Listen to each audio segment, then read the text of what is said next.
Stay hungry, stay foolish, stay foolish.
Hello, salut Victor, salut Vibraya, salut Sarah, salut Julien, salut Mickaël, salut Christophe. Bonjour à tous. Normalement vous m'entendez bien. J'ai un peu augmenté le gain sur le micro parce que je pense qu'on était un peu faible peut-être sur les derniers. Donc vous m'entendez peut-être plus. Voilà. Ok, très bien. Parfait. On attend un petit peu les autres peut-être. Loud and clear. Gaëtan, merci à toi. Et bonjour. Alors, j'ai un petit peu avancé, moi, hier. J'ai remis surtout au propre le fichier. Bon, là, vous inquiétez pas, c'est pas... Même si les autres ratent un petit peu, on est... C'est surtout, je vous fais un petit état des lieux de ce que j'ai fait hier, du coup, de mon côté. Du coup, hier, j'ai un peu nettoyé. Vous voyez, par exemple, j'ai refait ici l'élément qui va permettre de scroller, entre guillemets, quand on est sur un écran qui n'est pas assez grand. Alors ça, c'est purement du fichier, mais en gros, quand on est à l'intérieur, j'ai tout mis sous forme de composants. J'ai tout bien nettoyé en mettant les bons noms, les bons trucs. Mine de rien, ça m'a pris un peu de temps.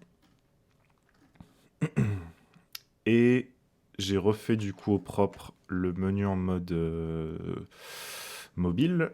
Voilà, à quoi ça ressemblerait. À voir à l'utilisation si on décale pas un petit peu les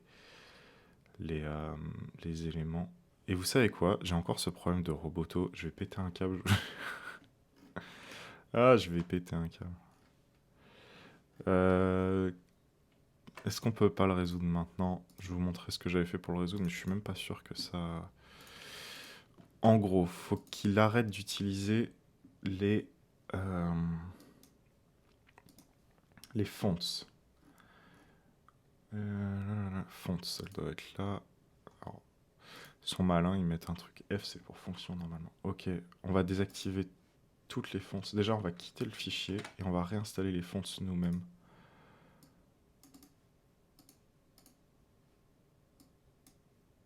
Voilà. Et je suis quasi sûr que ça vient de là. Du coup, on va aller les réinstaller. On va aller les chercher. Roboto, Google Fonts. Donc si jamais ça vous arrive, hein, en fait, il faut désactiver celle du cloud. Mais comme je l'ai fait sur ma session principale, mais pas sur celle-là, c'est pour ça qu'on se retrouve avec ce problème encore. Tac. Voilà. Installer la police.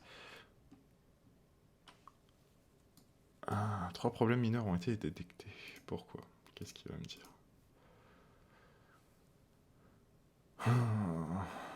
Doublon de police? Bah ouais, mais tu me les mets pas, donc...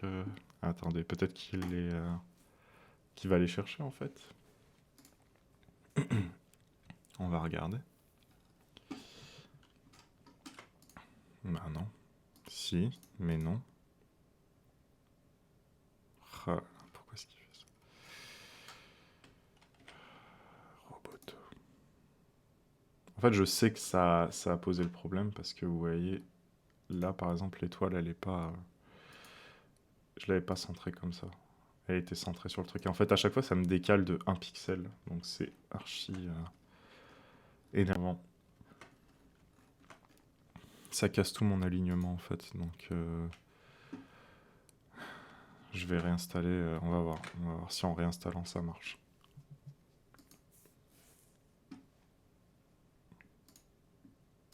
En fait, normalement, il aurait dû me le mettre là. Et je devrais avoir accès à celui-là en global. Ah oui, peut-être que je l'avais déjà. On va le supprimer. On va supprimer tout ce que j'ai en utilisateur. Voilà.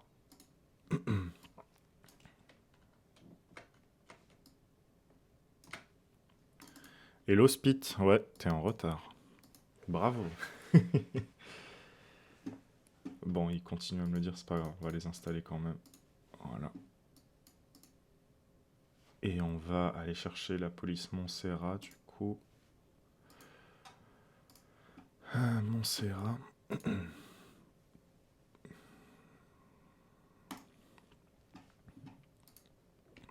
Je pense qu'il me dit que je les ai en double parce que je les ai sur mon autre session.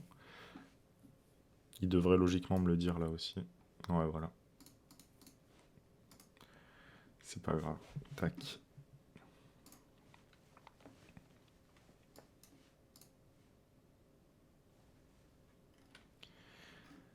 Oh, c'est pas possible. Bon. Qu'est-ce que je fais?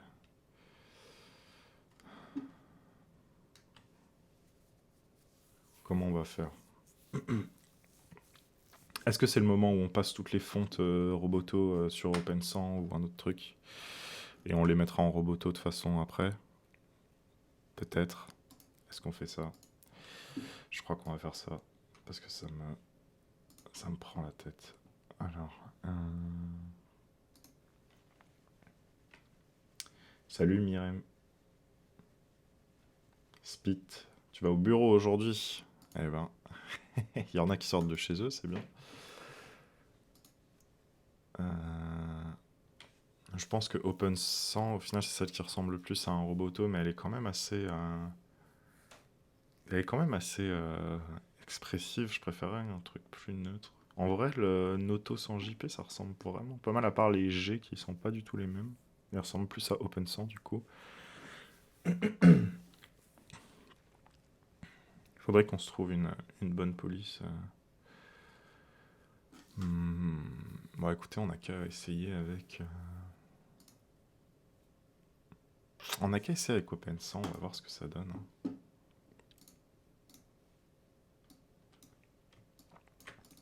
On va voir, peut-être que ce sera mieux. En fait, je veux juste avoir un truc qui soit le même sur toutes mes sessions. Et vous vous rendez compte, même au sein du même ordi, ça peut poser problème.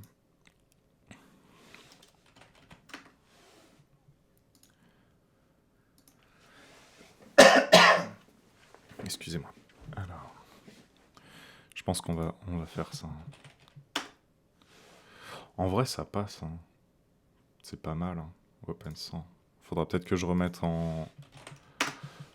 Ah oui, mais par contre, c'est pas du tout le même en pad. Bon, ok. Va falloir que je réaligne un peu tout. Bon, bah, on va réaligner des choses aujourd'hui ensemble, c'est cool. OpenSAN.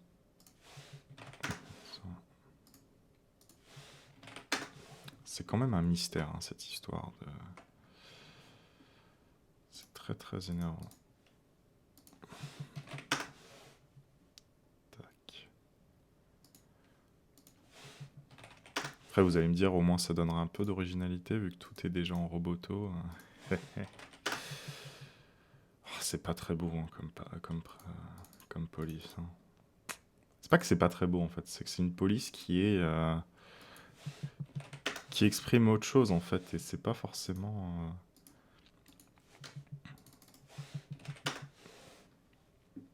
C'est pas forcément ce que j'ai envie que ça exprime, en fait. Donc ça exprime un truc plus neutre. Ouais, écoutez.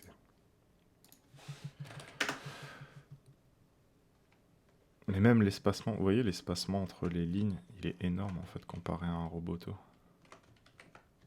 Ça me plaît pas. La moitié du chat qui se dit que c'est le moment de coder comme ça, pas de problème de fonte. Ouais, on va coder bientôt, vous inquiétez pas. Je pense, comme je vous l'ai dit, là, à mon avis, ce qui va se passer... Enfin, c'est pas ce qui va se passer, je vous le dis, on recommencera les lives mercredi prochain, parce que j'ai des obligations cette semaine. Et je pense que j'aurai préparé du coup un fichier où on commencera à coder. On va commencer à coder le layout, je pense. Comme ça changera un petit peu de ce qu'on fait. Il faut que je prépare un fichier pour récupérer un peu ce que j'ai déjà de mon côté. Mais je pense que semaine prochaine, on va coder un petit peu, ouais. Ce serait une bonne chose.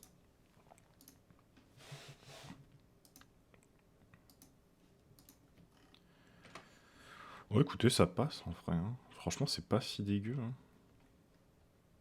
En vrai, hein. Juste, je suis obligé de tout réaligner un peu.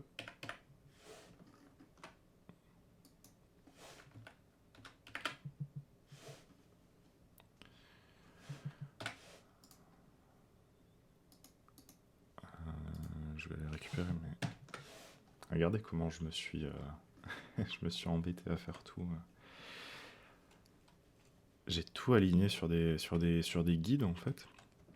C'est propre comme ça. Encore une fois, d'où l'intérêt d'utiliser les... On va faire comme ça. D'où l'intérêt d'utiliser les REM, c'est que au final, je sais que à travers tous mes éléments, ça va être la même chose. Franchement, en fait, c'est pas mal OpenSang. Hein. J'ai craché dessus, mais en vrai, c'est pas si moche. Ça serait mieux comme ça, je pense. Non, c'est pas mieux comme ça. C'est mieux aligné. Voilà.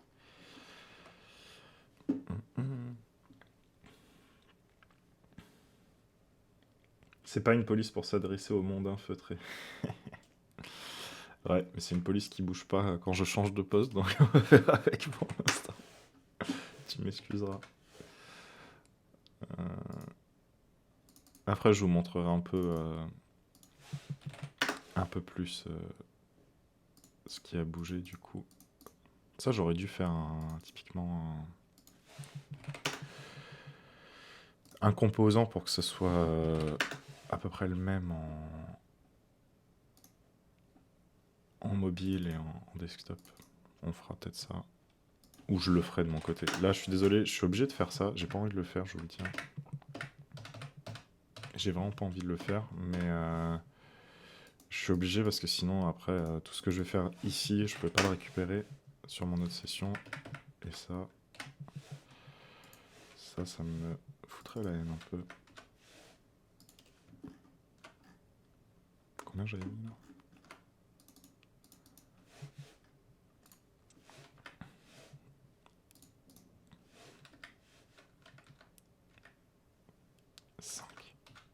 Oui, voilà. Tac. Vous inquiétez pas, c'est presque fini. Parce que vous voyez, comme j'ai fait des composants là et là, et ben du coup, ça a transformé automatiquement sur cet écran-là. Regardez, si je change ici, je mets OpenSang, tac, automatiquement ici, ça change aussi. C'est l'avantage. Mais je ne l'ai pas fait entre mobile et... J'aurais dû le faire peut-être, mais... Je n'y ai pas pensé. Bold, tac. Je crois qu'on a fait le tour. Je vérifie. Non, là il s'est pas modifié parce que ce n'est pas un composant du coup. Voilà. Bah du coup j'ai un petit peu revu les noms des différentes... Ce sera sûrement pas les noms définitifs, mais bon c'est des noms qui pour l'instant veulent dire ce que je veux dire. Donc du coup, en gros, on aurait le main, qui serait un peu la main fonction, quoi. Donc c'est-à-dire le tableau de bord, en fait, quand on arrive et qu'on se connecte. Avec le récap de ce qu'on a fait, si les gens ont répondu à nos issues, si on a des trucs à afficher, quoi.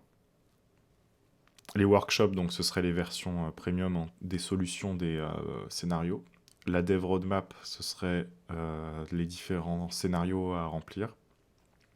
Donc du coup, on garde bien cette idée qu'en remplissant les scénarios, on apprend aussi, c'est pas juste du tuto, hein, il y aura une vision qui permettra d'apprendre. Donc en théorie, une personne qui arrive et qui n'a pas forcément le niveau va pouvoir apprendre à travers, mais une personne qui, elle, a déjà le niveau, ça skippera peut-être ces éléments-là. Faudra voir si je fais pas des tout petits modules vidéo qui, on verra. Écoutez, j'ai pas encore la réponse. Alors, la stack librairie, ce sera les cartes avec toutes les unités d'apprentissage. Le helping board, ce sera... Ouais, ça me fait rire de mettre un... Ah, comment ça s'appelle? Un pro... Ah, je suis nul en français. Je suis pas nul en français, mais je suis nul pour retrouver les noms, les noms à 8h16 du matin. Le lalé, etc. Bref, vous avez capté. Helping board. En gros, j'aime bien mettre en français et après le nom en anglais, ça me fait beaucoup rigoler. Les portfolios. Roadmap, ça donne l'impression que tu as un seul pass possible. Bah, on le met au pluriel, au pire. On verra. Comme je te dis, c'est pas des noms définitifs de toute façon. Donc, avant de coder, ça serait bien que tu fasses le détail de ta réflexion pour le choix des technos. Vous voulez qu'on fasse ça aujourd'hui? Au pire. Franchement, là, je pense pas que je vais avancer sur les maquettes de façon efficace de toute façon en live. Donc, si vous voulez, on peut regarder ensemble. On peut regarder ensemble ce qu'on va utiliser. Ça vous dit? On fait ça? Allez. Très bien.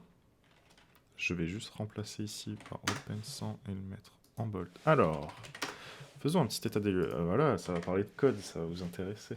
Alors, on va se faire une petite mind map en plus. Puis on ira voir. J'hésite entre plusieurs choses parce qu'il y a encore des choses... on va pas en faire une nouvelle, on va récupérer l'ancienne. On va juste se greffer ailleurs. J'hésite entre quelques trucs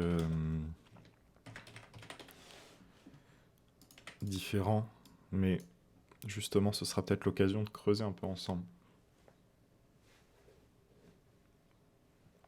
Le nombre de viewers qui passe à 10K vu que ça va parler code. Je ne pense pas, Spit, malheureusement. Le matin, de toute façon, ce live, comme je vous l'ai dit, il est entièrement confidentiel presque. Hein. C'est vraiment pas l'objectif de faire de la vue, c'est ceux qui veulent suivre, suivent, les autres, je ne leur en voudrais pas. Alors, techno front, techno back. Je vais écrire pour l'instant ce que j'ai. Alors, je sais plus qui m'a demandé hier sur le Discord. Quelqu'un m'a posé la question de faire une vidéo sur le serverless. En attendant que j'en fasse une, il y a une très bonne vidéo d'une très bonne chaîne qui est sortie, qui s'appelle Fireship, que vous connaissez peut-être. Très drôle hein, d'ailleurs, puisque la question a été posée hier et la vidéo est sortie hier. Sur le serverless. Donc voilà, je sais plus qui m'avait posé la question. Mais en tout cas, voilà, on a une vidéo sur le serverless. Sauf que là, il me met une pub parce que je suis pas sur mon compte. Et oui, je suis YouTube Premium. Hein. Et franchement, Fireship, hein, c'est la base. Hein. Pour faire de la veille globale, c'est la base. C'est génial, Fireship. Voilà. Et d'ailleurs, il y avait une... Bref, c'est super Fireship. Voilà. Il y avait une vidéo sur une des technos que j'aimerais bien utiliser, que j'ai regardé, qui m'a poussé à aller dessus. À regarder en tout cas, mais on va regarder si ça répond bien. Le matin n'existe plus pour la majorité des devs depuis le télétravail. Parfait, j'irai voir ça. J'espère que ça parle des lambdas. Ouais, ça parle des lambdas, mais il le fait avec les Cloud Functions de Firebase dans l'exemple. Mais c'est pareil pour les lambdas en fait. C'est juste faut que tu te réfères à la doc correspondante. J'avoue, Fireship est cool, je recommande aussi. Ouais, franchement, Fireship. De toute façon, là, la vidéo qui sort dimanche, c'est sur la veille techno. Mais en fait, je me suis rendu compte qu'elle durait suffisamment longtemps pour en faire une suite, entre guillemets, où je vous présenterai, moi, mes chaînes YouTube que je suis pour faire ma veille, etc. Mais ce sera deux choses différentes, mais ce sera la vidéo qui suivra. Du coup, pour le front, pour l'instant, on va se concentrer sur une version web. Et on fera peut-être une version mobile dans le futur. Mais je sais, vous allez tous me dire, ah, Flutter, Flutter. Mais je ne vais pas être efficace si je fais une version web Flutter et je préférerais, si on le fait, me concentrer sur une version mobile plus tard qu'on ferait après. J'ai pas encore exploré en fait le web avec Flutter, c'est très récent le fait que ce soit stable. Donc en web, ce serait en gros Vue et Next. Nuit.js, Next.js. Vue.js, Next.js. Voilà. Si vous voulez, je vous présenterai un petit peu quand même à quoi ça ressemble là ce matin. On va regarder un peu ensemble. Ouais, trop cool, on fait du code. Et vous savez que je me suis rendu compte d'un truc. Je crois, depuis le début de la chaîne, je crois que j'ai pas écrit une seule ligne de code pour la chaîne. Genre, donc... Franchement, ça se trouve, depuis le début, en fait, je vous mens et je sais pas coder. Et vous en seriez même pas aperçu. Vous inquiétez pas, on va regarder un peu. On va regarder un peu. Salut à toutes et à tous les membres du club très privé des codeurs feutrés. Salut Sébastien. Flutter 2.0 est sorti déjà ou c'était juste l'annonce? Non, je crois qu'il est en prod. D'ailleurs, David, qui est sur le Discord, qui a une chaîne YouTube aussi, a fait une vidéo sur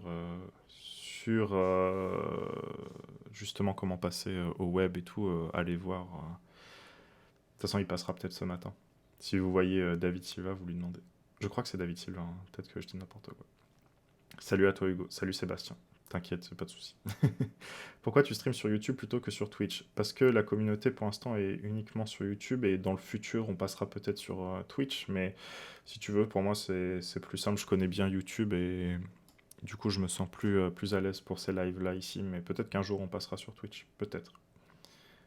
Salut tout le monde, salut Julien. Salut Nils au fait, ouais. Ok, donc du coup en front on va utiliser... Un jour, peut-être, je repasserai sur React et Next, etc., etc. Mais pour l'instant, j'essaie on va dire, de voir comment conjuguer les forces entre ce que je fais au boulot et ce projet-là. Et vu que je suis à fond sur Vue et Next depuis un bon moment, on va se concentrer sur Vue et Next pour le front. Le back. Donc le back, j'aimerais bien explorer cette piste qui est dgraph, qui est alors, je vais mettre juste database. Ce serait dgraph. Il y a plusieurs scénarios possibles. Soit, on va faire ça. On va faire plusieurs scénarios, en fait, je pense. Parce que... Scénario 1. Ce serait de faire du to Firebase. Scénario, donc ce serait authentification. Dans chacun, ça va être ça. Authentification, database, file storage. En gros, quand vous préparez le back, entre guillemets, c'est ces éléments-là qu'il faut voir. Authentification, database, file storage, API. Et du coup, API... je crois que c'est bon. Ah oui, et si on fait le premium, un service de paiement. Mais ça, je vous le dis, je sais déjà ce qu'on va utiliser. Et ce sera les mêmes dans tous les scénarios. Et de toute façon, il y a des choses qui seront les mêmes parce que je vais pas m'amuser à payer au hot, je sais pas combien pour l'authentification par exemple. Donc du coup, là ce serait Firebase hot. Après, on ira voir tout ça. Vous inquiétez pas, on a le temps et j'en ai pas pour 3000 ans pour faire la map Tu pourrais zoomer un peu? Ouais, désolé. Voilà, ça zoome un peu. Je suis désolé. Quand j'aurai un deuxième écran... J'ai un deuxième écran, mais il n'est pas adapté pour faire ce qu'on fait là. J'aimerais bien avoir un écran vertical, en fait. Hmm. Tu as des conseils pour de la veille à l'image de Firebase, s'il te plaît?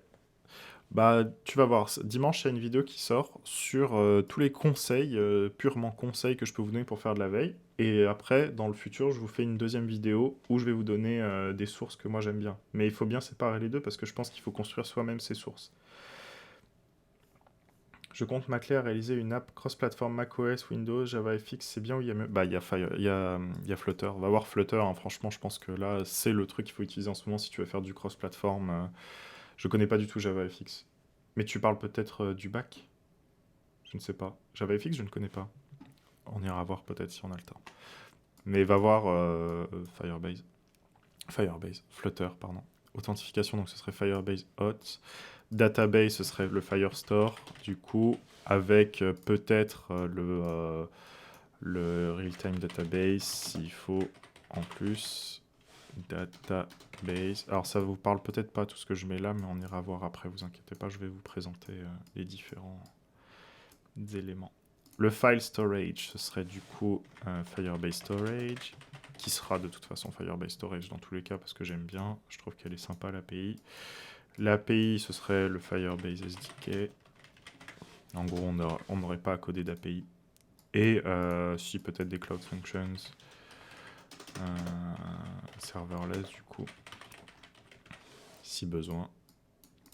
Et service de paiement, ce sera Stripe, parce que ça marche bien. Voilà. Ça, c'est le scénario 1 du bac. Scénario 2. Le scénario 2... Ah. Donc scénario 1, en fait, c'est Firebase. Clairement. Firebase only. Le scénario 2... Il y a plein de scénarios. Enfin, on va voir 3 scénarios pour l'instant. Donc scénario 2, ce serait slash des graphes. Slash GraphQL. Je crois qu'il l'appelle slash GraphQL. Et du coup, là, on utiliserait Firebase en authentification. On utiliserait pour la base de données, du coup, ce serait dgraph. Donc dgraph, je vais vous montrer après ce que c'est très cool. Voilà. Mais ce serait dgraph en self-hosted. Tac. Le storage, ce serait Firebase. L'API, du coup, ce serait slash GraphQL. Et c'est là où, en fait, il y a une question qui se posera, parce que ça, j'ai pas trop regardé. Ce sera des lambda. Ou bien, j'ai besoin de faire un serveur Apollo GraphQL en serverless. On verra. Encore une fois, je vais tout vous montrer après, vous expliquer ce que c'est, parce que ça doit vous paraître un peu pour du chinois. Vous savez quoi? On va rester sur ces deux scénarios-là, et on va explorer celui-là d'abord, le scénario 2 slash GraphQL, parce que c'est celui que j'envisage à mon avis. Et ça, c'est une question. Donc, voilà. Je ne sais pas encore. Alors. J'utilise Firebase, mais j'avoue que pour choisir entre Cloud, Firestore et Realtime, je prends un peu au pif à chaque fois. Je vais vous présenter de toute façon les trucs et je vous expliquerai ce qui est le mieux pourquoi en fait. Je reviens à 45 à toute Victor. Hassan, salut. Tu penses qu'une reconversion pro dans le dev web à 30 ans, c'est possible en France? Je ne vais pas trop galérer pour être recruté? Non, tu vas pas galérer si tu travailles sérieusement et que tu fais les choses très sérieusement, tu vas pas galérer plus qu'un autre. Même pour moi, c'est obscur là. Pourtant, c'est full AXS Lambda dans ma boîte. AWS, je pense que tu voulais dire. Ouais. Ouais. Bah ouais. Hein. Sinon, si je vous apprends rien aussi, quel intérêt? Qu'est-ce que vous voulez voir en premier? Est-ce qu'on regarde le front? C'est peut-être moins intéressant. Est-ce que vous voulez que je vous présente un peu les trucs? David Silvera, bah voilà. Je parlais de toi juste avant. Je suis en pleine préparation de tuto Firebase avec Flutter. Perso, j'ai un penchant pour Firestore. Donc je disais, David, je sais pas si tu étais là tout à l'heure, mais je disais aux gens d'aller voir ta chaîne parce que j'ai vu que sur Facebook, tu as partagé un tuto sur les nouvelles fonctionnalités. Donc allez voir David Silvera. Et David, n'hésite pas à mettre ton tuto dans le Discord si tu veux. Il faudrait un onglet, un channel spécial, mais pour l'instant, tu peux le mettre dans le blabla si tu veux. J'ai pas eu encore le temps de le regarder de mon côté, mais j'ai regardé un peu ta chaîne et c'est qualité. Voilà. Du coup, bah écoutez, je voulais que je vous présente un peu Firebase, à quoi ça ressemble pour ceux qui connaissent pas. Firebase. Firebase, c'est le système de Google pour le back-end serverless, c'est-à-dire le back-end où tu n'as pas besoin d'avoir à entretenir un serveur et c'est une solution tout en un. C'est une solution tout en un. Je vais sûrement me connecter en fait. Je vous mets en privé 2 secondes. Je vais aller me connecter comme ça. On ira voir directement.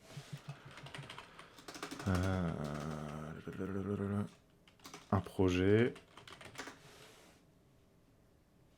Ouais, je vais faire un petit brief sur Firebase. Ne t'inquiète pas, Virbaya. Je vais vous montrer, mais justement, je vais accéder depuis mon compte. Et on va aller voir... Oh, vous savez quoi, on va se mettre sur un vieux projet. Un vieux projet que j'avais fait quand je faisais la formation Open Classroom. Voilà. Alors, Firebase, qu'est-ce que c'est? Firebase, comme je vous le disais, c'est la solution serverless de Google. Serverless, ça veut dire que vous n'avez pas à gérer une infrastructure derrière.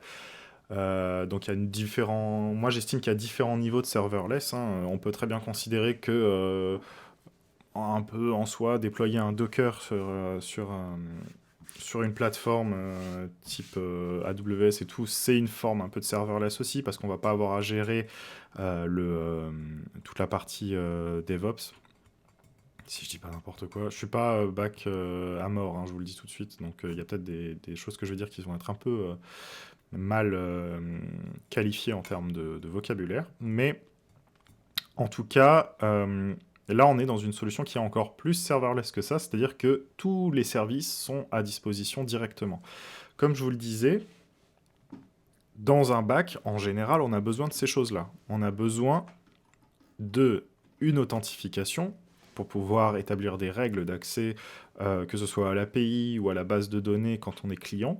On a besoin d'une base de données. Donc, en fait, Firebase a 2 types de bases de données, je vous montrerai. D'un endroit pour stocker nos fichiers, nos uploads, nos images, nos machins, etc. Une API, donc c'est-à-dire un ensemble de points d'entrée, donc soit REST, soit GraphQL. Donc pour faire très court, REST, c'est des points d'entrée uniques par entité, et GraphQL, c'est un autre fonctionnement qui permet avec un seul point d'entrée d'avoir des queries, on dit, donc des requêtes qui sont beaucoup plus custom. Derrière, bien sûr, c'est beaucoup plus compliqué que ce que je vous dis là, mais en gros, c'est ça. Firebase offre une API REST par défaut et un SDK, donc c'est-à-dire un ensemble d'outils pour accéder directement aux fonctionnalités de Firebase sans avoir besoin de taper directement dans l'API. Mais une API est toujours disponible. Ensuite, et d'un service de paiement si jamais vous faites si vous voulez faire du paiement, mais bon, ça, je sais pas si on peut vraiment l'inclure dans le bac. En tout cas, on va retourner sur Firebase. Et vous savez ce qu'on va faire? À la limite, on pourrait très bien...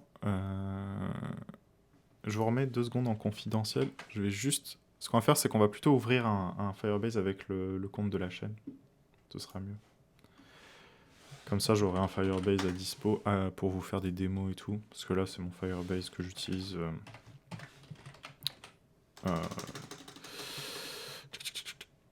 Je me souviens même plus. CFC. C'est quoi l'adresse de la chaîne déjà? Je connais même plus l'adresse de la chaîne.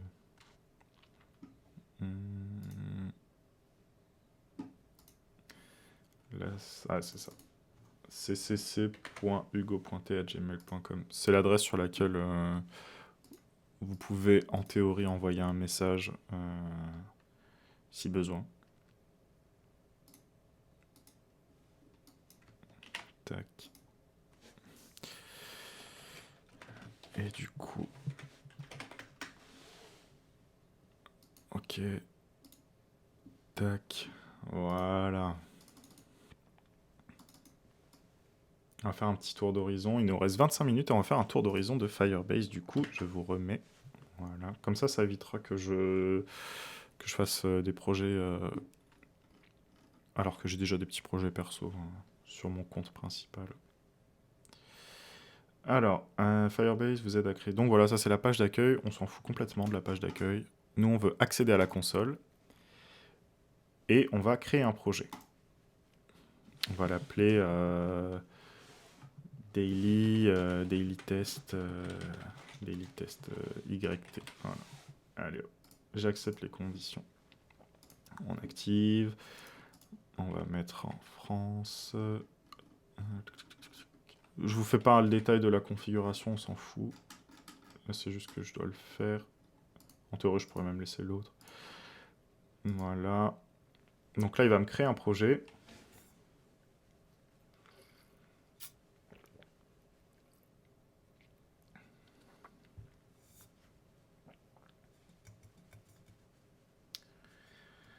Voilà, il me crée le projet.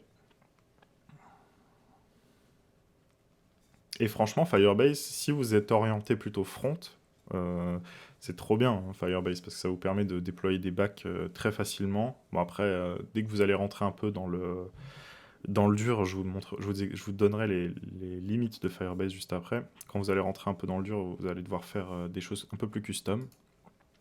Mais voilà. Du coup, Firebase, c'est quelque chose qui est compatible avec absolument tous les fronts qu'on peut imaginer, puisque c'est une solution interopérable. Et on va avoir la possibilité de créer des applications, d'ajouter des applications directement depuis ce panneau principal, des applications front, parce que, comme je vous le disais, il y a un SDK pour communiquer directement avec Firebase, et en général, il existe, vous voyez, sur iOS, sur Android, il y a le SDK pour Flutter, etc. etc. Salut Charles-Édouard. Du coup, ici, dans Créer, on va retrouver tous nos services les plus importants. Donc, on a l'authentification, d'abord. Donc vous voyez, vous pourrez même aller voir vous-même, puisque c'est quelque chose qui est plutôt bien fait. Vous avez des introductions, et tout est bien expliqué. Ah oui, j'ai pas mis, j'ai oublié, mais il y a le hosting aussi. Je rajoute juste hosting. Un instant. Et le hosting, bah écoutez, pourquoi pas Firebase aussi, hein. On verra. Après, ce sera peut-être... ça, je sais pas, c'est vraiment sujet à adapter. Voilà, on retourne sur Firebase. Et voilà, donc ici on commence.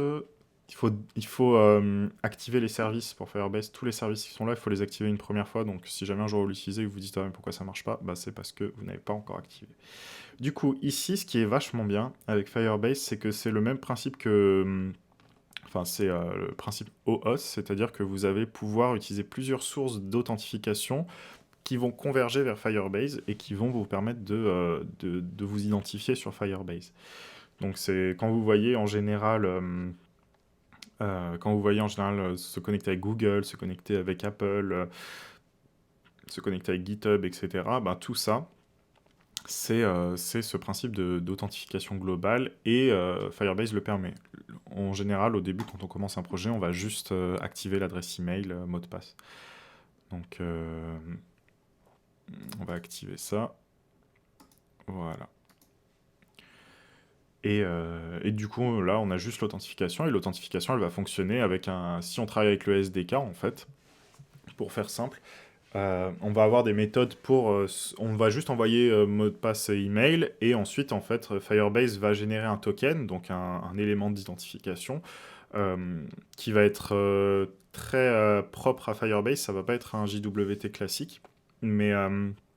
ça va être un token qui va ensuite vous permettre d'accéder à l'API, ou si vous utilisez le SDK, en gros, il va le prendre en compte lui-même et ensuite ça va être réutilisé pour vous authentifier.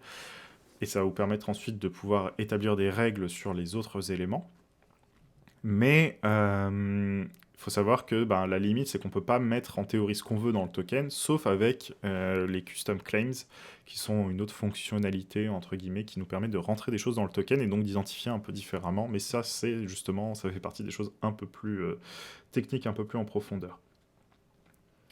Sinon, il y en a qui ont trouvé la réponse à la première question du challenge Expectra. Je me suis retrouvé out dès le début. Moi, j'ai pas le droit de le faire, donc je pourrais pas vous aider. Se connecter avec impo.gouv, ce serait drôle. Ouais. Faut gérer le token, date d'expiration, renouvellement. Non, justement, tout est géré par Firebase, et c'est pour ça qu'il y a, si tu veux, tu es limité sur ce que tu peux faire avec le token. Rapidement, pouvez-vous comparer Firebase et MongoDB? C'est deux choses qui sont très proches en termes... Alors, MongoDB, c'est juste une base de données, c'est juste un type de base de données, et Firebase offre une base de données qui est NoSQL, donc qui ressemble à du MongoDB. D'ailleurs, c'est la real-time database qui ressemble le plus, j'imagine. Mais c'est deux choses différentes. Firebase, c'est un service global, alors que MongoDB, c'est un type de base de données. Du coup, là, ici, on a notre authentification. On va pouvoir retrouver nos utilisateurs dans ce panneau-là. Donc, chose à savoir, Firebase, c'est pas de base l'authentification, c'est pas un service qui va créer un profil ou autre, c'est juste l'authentification. Donc après, si on veut créer un profil pour un utilisateur, il va falloir le faire, il va falloir trigger un événement quand quelqu'un s'inscrit, et ensuite ajouter un profil dans une des deux bases de données. Là, c'est les templates de validation d'email, etc., etc. Donc vous pouvez customiser les emails pour réinitialiser les mots de passe, etc. Vous voyez, tout ça, c'est des choses normalement qu'on doit faire quand on écrit une API, et là, on n'a pas besoin de le faire. Et là, en gros, c'est les validations par téléphone sont payantes si vous voulez le faire au bout d'un certain quota. Donc là, c'est l'usage pour ça. Firebase est gratuit jusqu'à un certain point. Pour l'authentification, c'est gratuit dans la plupart des cas parce que vous n'êtes pas obligé de faire de l'authentification par téléphone et tous les autres moyens sont gratuits. Contrairement à des solutions comme OAuth qui seront plus chères. Qui sont très chères, et vous avez sinon des solutions open source comme Keycloak que nous on utilise dans ma boîte et qui est gratuite mais un peu plus compliquée à mettre en œuvre. Firestore. Qu'est-ce que c'est Firestore? Au démarrage, Firebase avait deux types de bases de données. Enfin, avait un type de base de données, pardon. Ils avaient uniquement la Real-Time Database. La Real-Time Database, on va créer une base de données. Je vais vous montrer un petit peu. Voilà.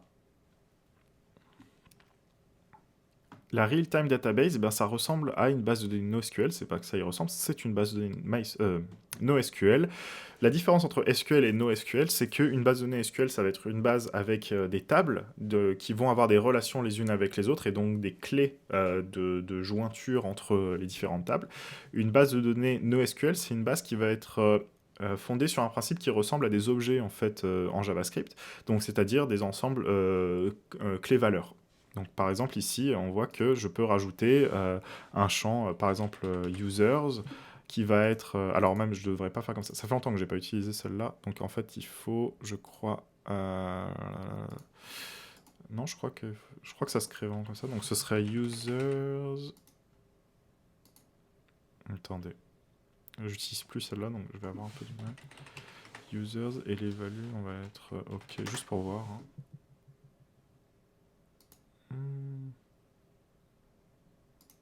Alors je sais plus, ils ont changé un petit peu le fonctionnement. Je ne me souviens plus comment... je crois que c'est vraiment une galère en tout cas. Moi j'utilise plus celle-là. Donc je saurais plus trop vous dire comment elle fonctionne. Mais en gros, si vous voulez, c'est un arbre d'objets. Donc, mais ça m'étonne que je puisse pas... Ah oui, voilà. Ok, voilà, c'est bon. En gros, par exemple, là je vais faire users. Je vais faire mon nom, ça va être un ID lambda. Avec en valeur name, voilà par exemple. Voilà, juste, voilà, ça pourrait ressembler à ça. En gros, c'est un arbre de données sous forme d'objet JSON et vous allez pouvoir d'ailleurs l'importer ou l'exporter au format JSON si vous avez besoin. C'est juste ça. Et quand vous allez requêter, vous allez récupérer l'arbre en entier, il me semble, si je vous dis pas n'importe quoi. Il me semble que c'est le plus à droite sans mettre de valeur. Ouais, c'est ça, Jimmy.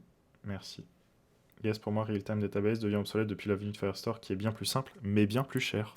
Je sais pas si tu as vu les frais, c'est pas pareil. Et je sais qu'au niveau rapidité d'exécution, quand tu veux faire du temps réel, la real-time database est toujours pertinente apparemment. Compliqué de suivre un sujet que je connais si peu sur mobile dans les transports. Ouais, je suis désolé, mais ça c'est typiquement le genre de truc que je pourrais compiler. Donc à voir. Là, ici, on va retrouver les règles relatives au... Vous voulez que je zoome plus? Ça, je sais pas si ça va passer. Voilà. Est-ce que je peux zoomer encore plus? Voilà. C'est très zoomé, mais bon. Peut-être que c'est mieux. Stéphane. Et comment vas-tu? Un plaisir de te voir coder. Je ne code pas encore exactement, mais je vous montre des choses en rapport avec le code au moins. C'est déjà bien, on avance. Salut Stéphane, en tout cas, merci d'être là. Du coup, ici, on va écrire nos règles. Donc, Firebase a sa propre syntaxe pour écrire des règles, mais encore une fois, c'est vraiment simple à comprendre, hein. C'est pareil, ça va être sous la forme d'un objet JSON, avec, on va déclarer en clé nos accès. Donc, c'est pas que read et write, il y a d'autres choses, il y a update, etc. etc. Et on va écrire les règles en disant si la personne possède par exemple tel élément dans la base de données, ça lui permet de faire ci, ça, etc. C'est une syntaxe qu'il faut un peu intégrer, mais une fois qu'on l'a intégré, ça va. Si t'as un podcast sur le serverless, ça me recommandait, je prends. À part la vidéo de Fireship, j'ai pour l'instant pas trop j'ai pas trop regardé, donc si je trouve, je vous conseillerais, mais... Là, c'est les sauvegardes, donc on s'en fout. Enfin, on s'en fout pas, hein. Pour ceux qui ont OVH, ils savent qu'on s'en fout pas. Voilà, et le Firestore, ça va être un peu différent. Le Firestore... Le Firestore... Ça va être un système qui... ça reste du NoSQL. Vous voyez comme c'est dégueu, là, quand on zoome. Vous voyez, ça, c'est parce qu'ils n'ont pas utilisé des REM. Bon, c'est difficile d'utiliser des REM sur des objets circulaires comme ça, hein, mais... Je regarderai la vidéo de Fireship. Ouais, regarde la vidéo de Fireship. Elle est vraiment bien. Oh là là, qu'est-ce que c'est long. Voilà. Et du coup, le Firestore, ça va être un système de base de données sous forme de documents. Et c'est, à mon sens, beaucoup plus en phase avec les usages. Et c'est beaucoup mieux parce qu'on a une organisation qui est beaucoup plus claire, en gros. Du coup, en général, on va avoir une collection qu'on va créer. Imaginons que on laisse l'ID de la personne Typiquement, moi, ce que je fais quand je fais les users, en fait, je vais récupérer l'ID de la personne authentifiée et je la mets ici, à la place d'un ID généré automatiquement. Mais bon, pour l'instant, on va laisser comme ça. Et on va mettre, je fais un exemple comme ça, role, first name, last name. Vous voyez, en gros, c'est vraiment... c'est plus clair à utiliser quand même. C'est plus simple. Et de toute façon, ça, je vous le dis, hein, vous n'allez pas utiliser l'interface qui est là pour le faire. Hein, ça, vous le faites en code. Là, je vous montre juste à quoi ça ressemble. Mais ID généré, enregistré. Voilà. Ah bah je crois que maintenant... Ah oui, non, il n'utilise pas des UID de toute façon. Ok. Voilà. Et en gros, vous allez avoir comme ça des documents imbriqués. Vous pouvez régénérer un truc. Et ce qui est bien avec le NoSQL, c'est que, imaginons que lui, il est pas drôle. Pas qu'il est pas drôle, hein, pas qu'il fait des mauvaises blagues. Qu'il n'ait pas de rôle, qu'il n'ait pas d'attribution, et ça, vous allez pouvoir en gros avoir des modèles de données qui sont pas consistants en gros. Et donc c'est aussi piégeux, faut faire attention.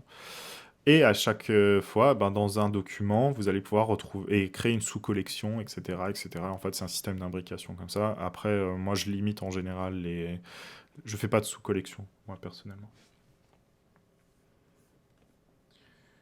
Mire, aurais-tu de bonnes sources pour apprendre l'algorithmique? Je ne sais pas si c'est ce qui me manque, mais j'ai des fois l'impression de bloquer sur la logique de mon programme et ça me paralyse pour avancer. La peur de coder, c'est un étrange symptôme, alors je suis certain d'adorer ça, mais je passe trop de temps à me former et pas assez à coder.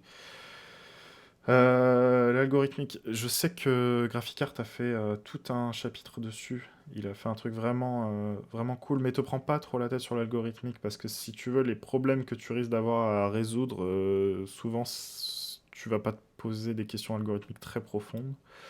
Donc c'est intéressant d'avoir des notions d'algorithmie basiques, mais après tout ce qui est par exemple les fonctions de tri, les machins comme ça, toi en théorie pour l'instant à ton niveau tu vas pas t'intéresser à ça, donc et moi ce que je fais c'est que j'essaie toujours de voir dans la réalité comment je réglerai le problème et ça m'inspire pour trouver la solution dans le code, et de toute façon c'est au fur et à mesure que tu vas coder que tu vas réutiliser toujours les mêmes solutions, etc.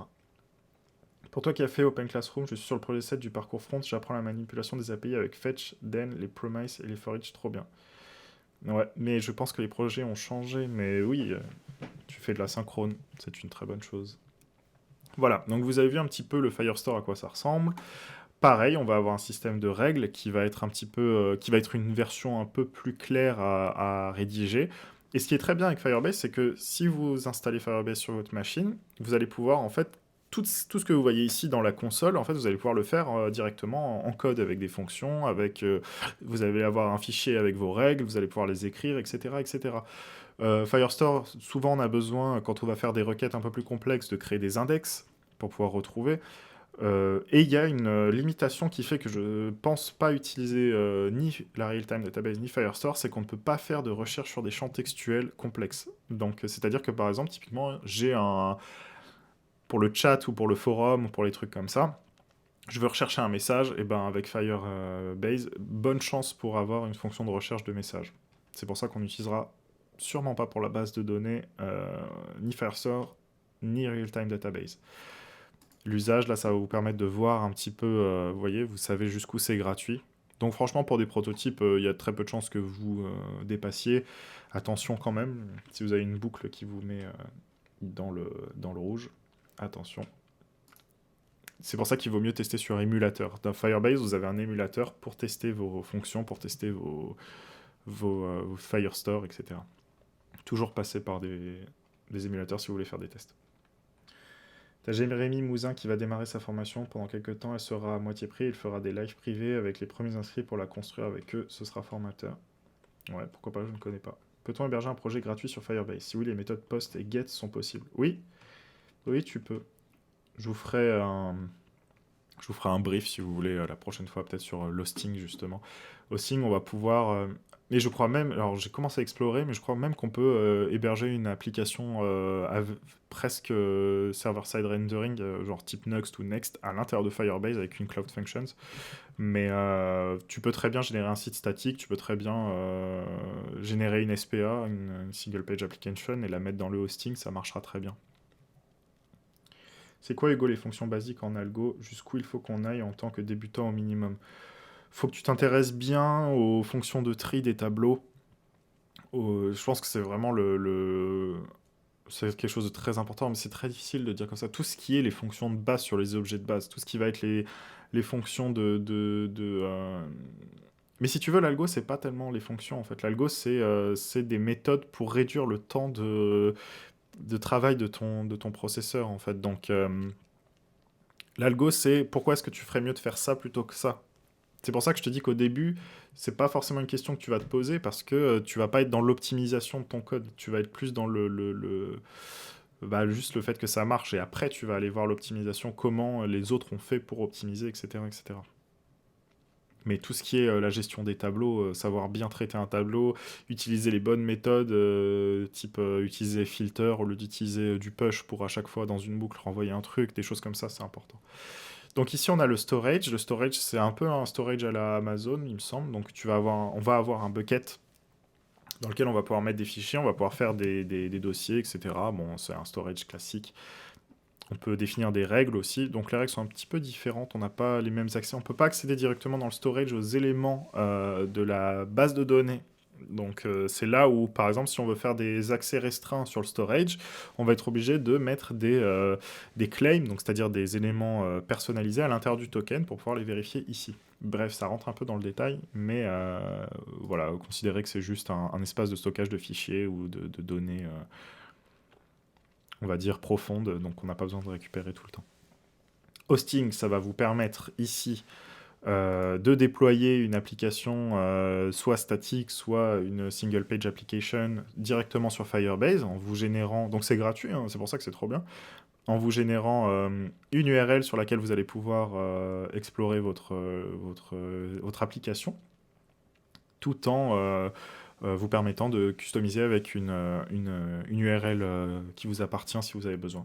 Donc c'est vraiment cool, Firebase Hosting. On va pas le faire maintenant, mais en gros, ça se fait depuis la console quand vous codez. Les fonctions. Donc les fonctions, là, c'est tout ce qui est serverless pur. Donc, typiquement, j'ai besoin d'avoir un middleware, donc c'est-à-dire euh, quelque chose de personnalisé, entre guillemets, entre une requête et une réponse, qui n'est pas géré directement dans Firebase, où j'ai des vérifications à faire plus importantes, où je dois faire appel à un service externe au moment d'une requête, ben, je vais le faire dans une fonction cloud. Et en fait, ça va générer des points d'entrée REST, sauf si bah, on utilise par exemple Apollo Server pour faire du GraphQL, mais sinon, toutes les fonctions vont avoir un point d'entrée REST et vont permettre, à partir de ce point d'entrée, de déclencher des choses à l'intérieur de Firebase. Voilà, si vous voulez, c'est tout le code custom que vous écririez dans votre API, il se fera dans les fonctions ici, si elles dépassent ce que vous avez besoin de faire avec Firebase. Machine learning, j'ai jamais exploré, mais c'est tout ce qui va être la détection, si vous voulez utiliser de la détection de visage, des trucs comme ça. Utiliser en gros bah, les moteurs de machine learning de Google. Là, vous allez avoir tout ce qui est la partie test que je n'ai jamais utilisé, mais vous pouvez tester sur des vrais devices en fait et avoir des rapports de. Ça coûte très cher, hein, je vous le dis. Après, on va aller voir vite fait les prix si vous voulez. Analytics, ça vous permet d'avoir des analytics sur vos différents produits. Et là, vous avez du test. Vous avez les cloud messaging, très important. Si vous faites de la notification push sur Android ou sur iOS, Firebase, c'est le meilleur moyen puisque ça permet, en le configurant un petit peu, d'envoyer en même temps sur iOS et en même temps sur Android, sachant que sinon, vous devez utiliser le service d'Apple qui est Apple Notification classique. Voilà. Ça marche très bien. Je l'ai fait la dernière fois sur un projet, ça marche très très bien. Vous pouvez aussi gérer vos AdMob, donc vos publicités mobiles. Voilà. Je vous reprends un petit peu. Je sais pas si on aura le temps. Oh oui, truc important, si vous faites des Cloud Functions, il va sûrement falloir passer la formule de gratuite à facturation à l'utilisation, mais il faut pas en avoir peur parce que si vous voulez, vous risquez pas de dépasser le quota gratuit, c'est juste que bah, il prévoit ça parce que sinon on peut utiliser du temps de ressources qui leur appartient gratuitement et ça, si quelqu'un fait n'importe quoi, bah voilà, vous avez compris. Bon, le pricing, on verra peut-être ça la prochaine fois. Je vais rester un petit peu avec vous, j'ajuste les dernières minutes sur le chat pour voir un petit peu ce que vous m'avez dit. Hum, Sébastien, tu as vu le nouveau langage développé par Microsoft sur base formule Excel? Pas du tout, je ne connais pas du tout. Je t'avoue que je suis un peu allergique à tout ce qui est VBA, Microsoft, etc. J'ai jamais trop regardé, donc j'imagine que ça doit y ressembler. Stéphane, franchement, pour ceux qui débutent, je recommande Code Academy, très formateur pour moi, ça m'a beaucoup aidé. Pourquoi pas? Je ne connais pas. Virbaya, passer le cap d'arrêter les tutos, c'est pas simple, mais c'est vraiment super quand tu as sauté le pas. En fait, si tu veux arrêter Enfin, si tu veux passer un cap supplémentaire, les tutos, c'est bien, faut pas trop se bloquer là-dessus. C'est juste que le tuto, il va pas t'expliquer les choses qu'il fait et pourquoi il les fait et les notions qu'il emploie. Donc, si toi, de toi-même, tu te notes pendant le tuto toutes les choses que tu n'as pas compris ou qui te demandent à être explorées, ben, en fait, le tuto, il va te donner des guides pour aller après apprendre des choses. Donc, il faut le voir comme ça, je pense. Et c'est là où la plateforme, elle va être cool, parce qu'elle va vous permettre de faire les liens directement sans avoir à noter les choses, etc. Euh, Stéphane, possible de se connecter via FTTP à Firebase, ou je dis des bêtises FTTP, FTP, tu veux dire Pour le storage, je ne pense pas. Je crois que tu es obligé de passer par le SDK. David, hosting, c'est vraiment pratique. Ouais, très pratique. Non, non, Analytics et Graphitics, c'est gratuit et très pratique. Ok, faudrait que j'explore. Je pense que c'est juste le. Peut-être que j'avais vu les pricing quand tu dépasses un certain nombre de devices sur lesquels tu testes, qui doit être. Qui m'a fait un peu flipper, peut-être. Salut, tu conseilles quoi à la place de Sketch quand on n'a pas Mac? Adobe XD. Même si vous avez vu ces derniers jours, j'étais moins fan, mais Adobe XD, ça marche bien. Lambda. Lambda, c'est le système utilisé par AWS, c'est des fonctions cloud. Merci encore pour tes bons conseils, Hugo. Passe une bonne journée. Ouais, passe une bonne journée, Mire aussi. Stéphane, FTP, pardon. Ouais, donc c'est bien ce que j'avais compris. Ouais, je crois pas que tu puisses accéder en FTP, c'est pas un système FTP derrière, je sais pas comment ils gèrent ça, mais c'est pas un système FTP. Déjà 9h, j'ai pas vu passer le temps. Ouais, moi non plus. Vous avez vu, aujourd'hui, on a fait quelque chose en rapport avec le code. Waouh. Bon, voilà, j'espère que ça vous a plu, ce petit tour d'horizon Firebase. Et, euh, et c'est une bonne chose qu'on l'ait fait. Peut-être que, vous voyez, typiquement, ça, c'est ce que je pourrais extraire du live pour en faire une vidéo sur la chaîne principale. Ce serait une bonne idée. Euh, Voilà. Sébastien, tu confirmes qu'il est préférable de se former un langage backend type PHP après HTML, CSS avant de passer sur JavaScript à fond? Ouais, PHP ou Java, je trouve que c'est bien d'avoir un langage très différent de JavaScript, histoire de voir un peu les choses dans leur globalité. Christophe, mercredi alors. Ouais, tous mercredi. Prochain live mercredi, les amis. Salut Sarah, bonne journée à toi aussi. Eh bien écoutez, je vous souhaite à tous une bonne journée. On se retrouve mercredi prochain. Je vous ferai un petit rappel dans le Discord. Pour ceux qui ne l'ont pas encore rejoint, rejoignez-le. On risque d'avoir des amis qui vont nous rejoindre aussi dans le Discord, puisque dans la prochaine vidéo, j'en ai parlé. Donc on risque d'avoir de la notif. Alors, n'ayez pas peur. Et quant à nous, on se retrouve mercredi. Je vous souhaite à tous une bonne journée. Ciao.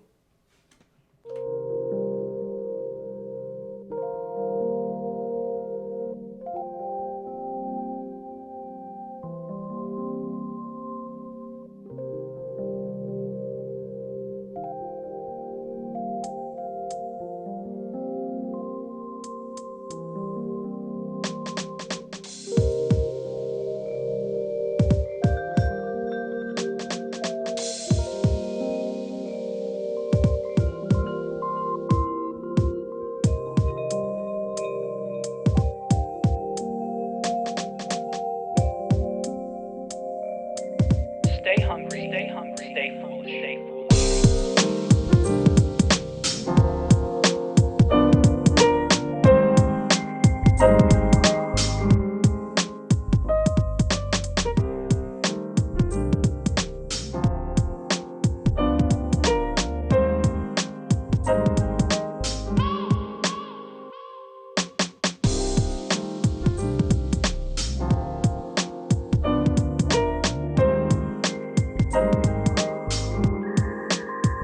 Stay hungry, stay foolish, stay foolish.